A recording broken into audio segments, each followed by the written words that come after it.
Welcome to the lesson on security systems. Security systems should definitely be implemented to some degree because they provide the guests with security and a feeling of security, and that can help you earn extra cash.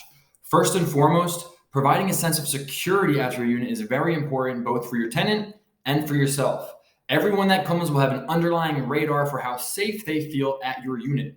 If they determine they don't feel safe, and the entire experience could be ruined for them.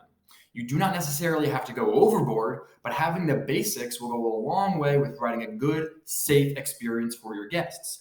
It is also a good idea for your own peace of mind to know if anything happens, you have the proper measures in place to protect yourself and your guests. Accidents rarely happen, but they do happen. So protect yourself and get the basic security systems at least. And we'll go over the spectrum of what you can and can't get in a moment here. But in addition, security systems provide basically giving you proof of everything you need to support your house rules. A security system is the thing that records if too many people are coming into your house. You can see it on the cameras, if it's too loud. So if you set a rule, but you have no camera or no other means of knowing if people are following your rules, you can't enforce the rule, and Airbnb is not going to pay you or let you enforce the rule. You have to be able to prove it, and the security systems are how we prove this. If they stay too late, if they bring too many people, if they try to sneak in a pet, if they're being too late or too loud into the quiet hours, they can all be penalized. When I send out my check-in instructions, we have the house rules, which I provide for you. And on those house rules, it says, hey, if you check out a half hour late, it's a $75 charge. If you check out an hour late, it's $150. If someone checks out an hour late and I don't have the video footage to show them, hey, look, this is when they left. They left an hour late and it clearly says in my house rules that that's a fee. Airbnb will give you that money. But if you don't have the video, they're not going to give you the money. So you got to have the proper measures in place or you're leaving money on the table and really just you're listing your rules to scare people because you're never going to be able to enforce them or do anything about them. Think of it this way. If you broke the rules at a hotel, would there be consequences? Yes, because they would have footage or other proof. If you want to operate a big portfolio of units and have a successful, profitable business, you need to enforce your rules. And if you want to enforce your rules, you need certain security systems in place in order to do so.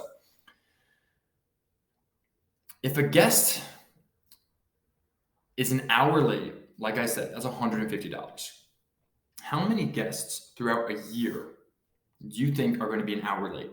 How many hundreds of dollars are you leaving on the table just from not being aware that your guests are breaking your house rules? Probably a lot. If it happens 10 times throughout the year, that's $1,700. That's a lot of money there, and that could happen way more than 10 times throughout the year. If you're monitoring this, it probably will actually happen 1 in every 10 visits. Someone's going to mess up and stay too late. And you can send them the first message, hey, you have the automated message directly at checkout. Hey, just want to let you know. I actually have them leading up to checkout. So, 2 hours before checkout, they get a message. Hey, just letting you know, checkout in 2 hours. When checkout's here, hey, just letting you know, it's time to check out. If they're not checked out at that time, 15 minutes go by, I'm sending them a message. Hey, notice you didn't check out. If a half hour goes by and they didn't answer me and they're still there, boom, I screenshot the footage. I send it to Airbnb. That's $75. You can do this for literally anything every single one of your house rules. We'll go over this a little more when we get into the specific security systems that you're looking at behind the screen. But what I'm saying is you're not going to walk into the Ritz-Carlton and start breaking their rules and expect not to get penalized. So they're not going to be doing that in our units because we're holding ourselves to the same standards as the Ritz-Carlton. The complete list of security features can be really big and pricey. We'll overview the best features and advise which ones we think are the most important and the most necessary for your business. Outdoor cameras and doorbells are basic, and to me, they're a necessity. You have so many options from battery-powered ones to solar-powered ones. You can wire them into the house, and they're all for super reasonable prices. I like to use Blink because they have a great battery-powered options, and they take regular batteries, unlike Ring or some of these other services. They have a specific battery that you got to put in there, like the Ring doorbell battery. It lasts for 6 months, and you have to go buy another Ring battery specifically after that and replace it. With Blink, they use regular AA batteries. They claim they're good for 2 years, and you can just pop in some new AA batteries anytime you want. It's super easy. Super simple. Like I said, everything in this business, we want simple, easy to understand systems so we can easily and simply scale. This provides so much benefit and confidence for you as a host. All of my properties, I can see all the entrances from my phone anywhere, anytime, and all motion gets logged so I can easily look back whenever I need to. So it's not recording 24/7, but if it catches any motion, it automatically starts recording. This eliminates any worries of partying or unauthorized events. You will always be able to see when someone is bringing too many people into the unit, even if you only just have the Ring doorbell camera, which shows you who's coming into the house, and it costs less than $100. It's like $50 or something for a Ring doorbell. You have to get a sync unit. It's like another $30 or something like that, but it's a very, very inexpensive cost for such a great benefit. On apartment units, there are usually hallway and exterior surveillance cameras, so you don't really have to worry about that. But you should definitely get at least the Blink doorbell or some type of doorbell camera and hook them up so you can see people entering and exiting. Like I said, you can see if they're bringing too many people, you can see if they're bringing pets or anything else like that. But overall, a great investment that will help you capitalize on profit from making guests follow your rules and give you a sense of security are these security systems.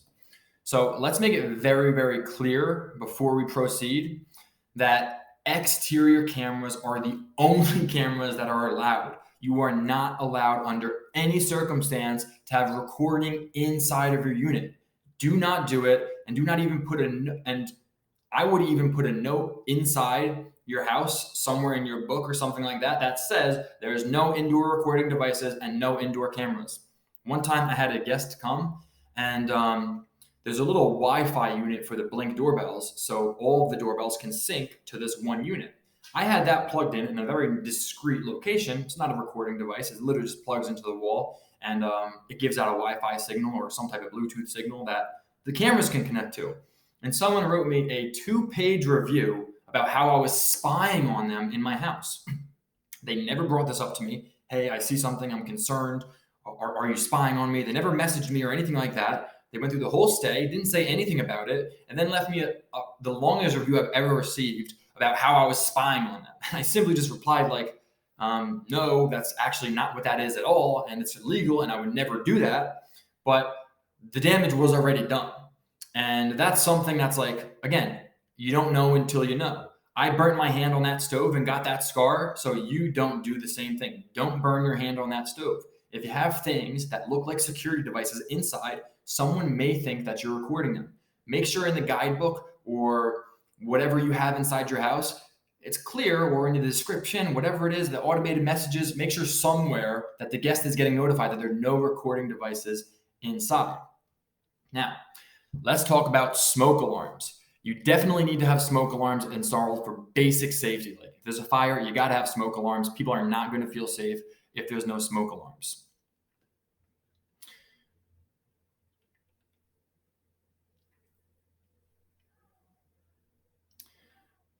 Again, for making sure your guests feel comfortable. However, you can always upgrade these smoke alarms with security systems that have automatic first responder features. I mentioned this first responder feature in the back, I think in the favorite tenant lesson.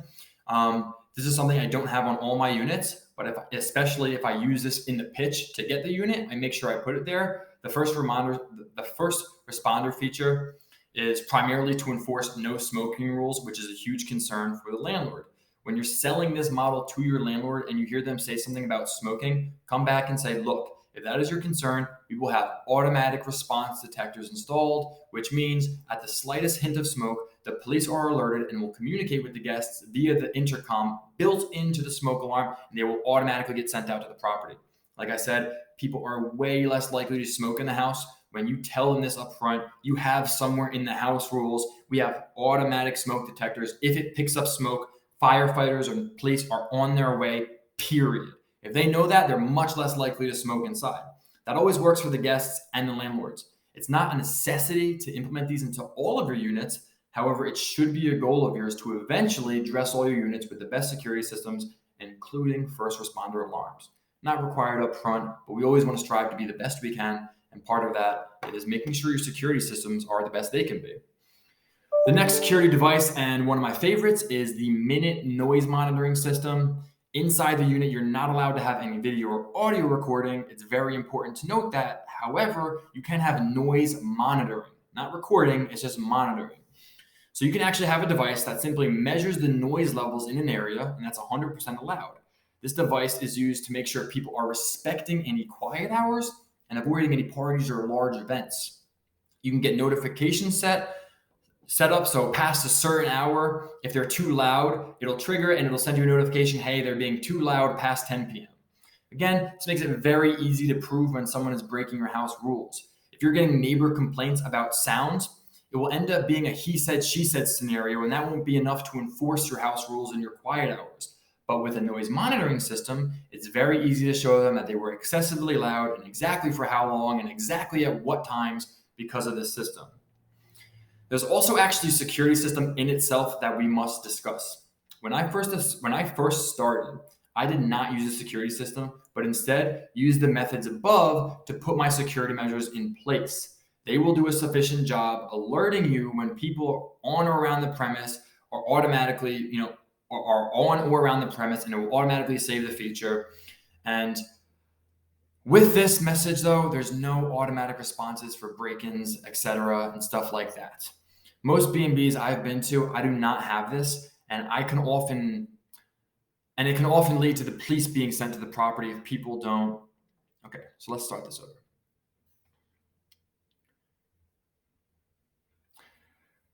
There's also actually the security system in itself that we must discuss. When I first started, I did not use security systems, but instead used the methods above to put my security measures in place. They will do a sufficient job alerting when people are on or around the premise and automatically save the footage for you. But with this, there are no automatic responses for break-ins. Most B&Bs I've been to myself don't have this, and it can often lead to the police being sent to the property if the people can't figure out how to shut off the alarm system properly. In addition, these systems are pretty pricey compared to the individual safety components you can buy. My recommendation is to start with whatever suits you best and your budget and your needs. I love my Blink security systems. They're cheap. They're sold individually, so you can easily add or subtract to it as you need, as you grow. They're extremely user-friendly and easy to set up. I've never had even a virtual assistant or a handyman have trouble setting it up for me. And I typically get one doorbell camera for each entrance and exterior cameras for anything that the doorbell won't cover, like the backyard or the driveway. If it's an apartment complex, that's obviously not as big of a concern.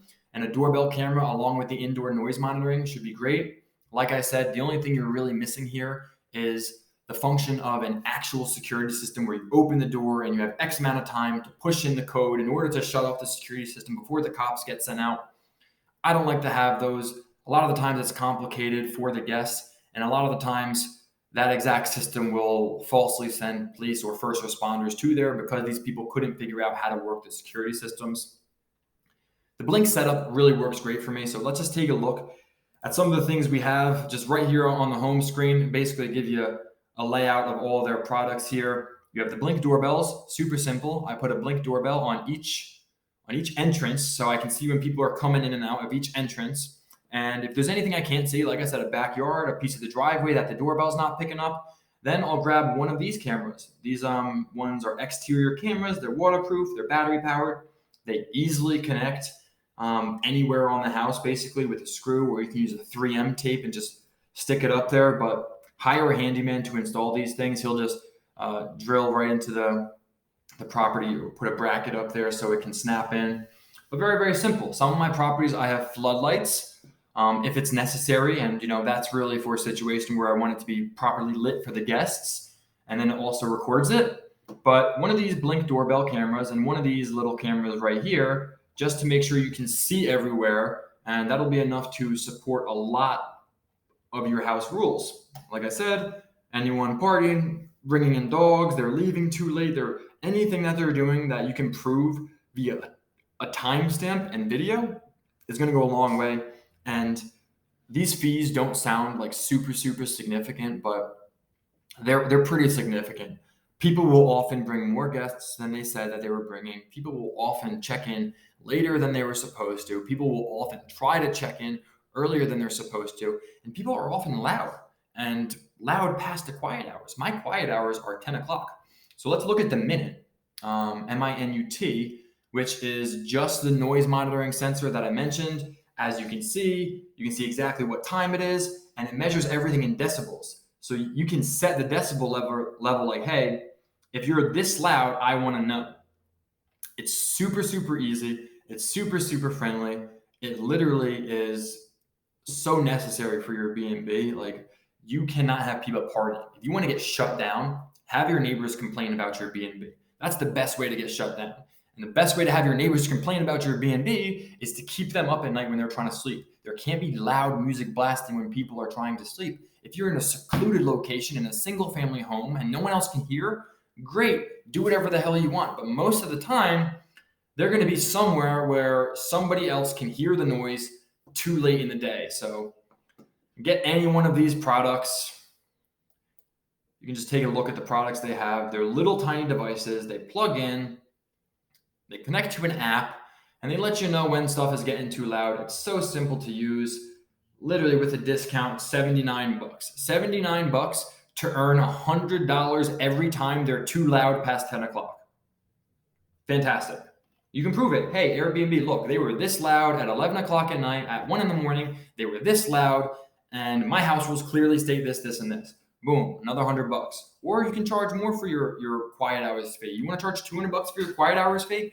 Great, charge $200 for your quiet hours fee. As long as you disclose it to them in the house rules and in the check-in instructions, like we discussed with your automated messaging, you will be able to recover any fee that you disclose. If you say it's $1,000 for a noisy fee, a quiet hours violation, and you show them that you disclose that to them up front, you told them up front, hey, it's gonna be $1,000 if you're too loud, too late, then they were too loud, too late, you're gonna be able to get that $1,000 from Airbnb.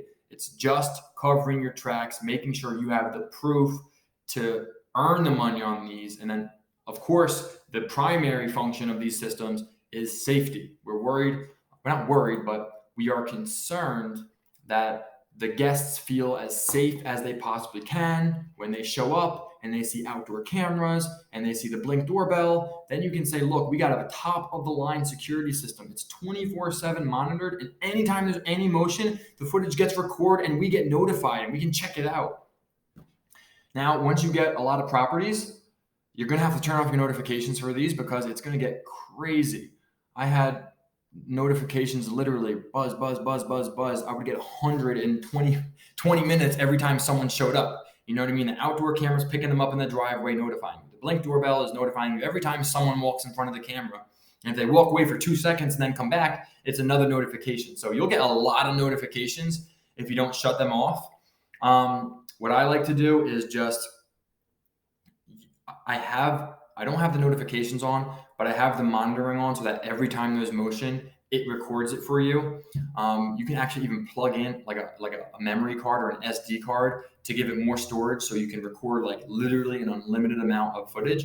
And then anytime there's any motion, you'll have that footage saved. So you really don't need to monitor it. If an event happens or something happens, then you just go back to the footage and you check it out and you see exactly how many people came. Like when people come and go, I'll check the footage one time for when they came just to see how many people they brought. And I'll check the footage when they go as well to make sure that they left on time. If they didn't leave on time, I'm hitting them with the late fee. And if they came with more people than they advertised, I'm hitting them with an additional person charge. So security systems are great, super inexpensive. At least get the Blink doorbell for the front door and try to get one of these outdoor cameras to cover all angles. If you're in an apartment complex, like I said, just the Blink doorbell and the Minut noise monitoring, less than $200, it's gonna be like $150. And you can say that you have security and you can back up your house rules with the security systems. See you guys on the next lessons where we're going to be going over the success variable. This is a great lesson. I'm really excited for it. I'll see you guys there.